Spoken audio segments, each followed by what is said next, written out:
Have been a big day for a top UGA athlete was interrupted by an arrest warrant. Jalen Carter was expected at the NFL Draft Combine today, but is now facing charges for his part in the deadly car crash that killed his teammate and one of the football staffers.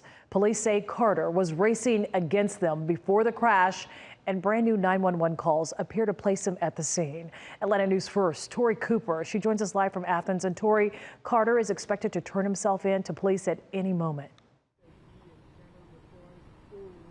Sean, he is expected to show up here, but no sign of Jalen Carter here at the Athens Clark County Jail so far tonight. We've been out here for several hours, and again, still no sign. But investigators say that he is still facing those charges of reckless driving and racing.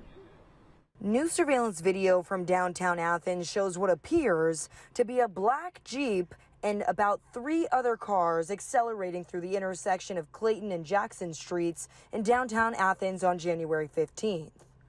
Athens Clark County Police have not confirmed who was driving the black Jeep in the video, but tonight they say former UGA defensive tackle Jalen Carter is facing misdemeanor charges for reckless driving and racing alongside UGA staffer Chandler LaCroix around 2:30 that morning.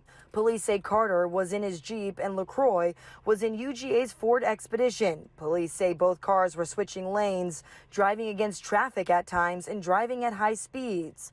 LaCroix's car hit a curb, crashed into a power pole, killing UGA football player Devin Willock.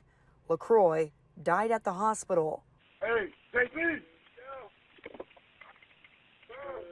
The owner of this You might just go ahead and yo. is not responding to their phone. The emergency location is This new 911 call appears to place Jalen Carter at the scene of the deadly crash. In light of the new charges, Carter released a statement today saying in part he got a call about the charges from Athens PD today. He plans on returning to Athens to turn himself in, where he expects to be fully exonerated. Head coach Kirby Smart also responding to the new charges tonight with this statement.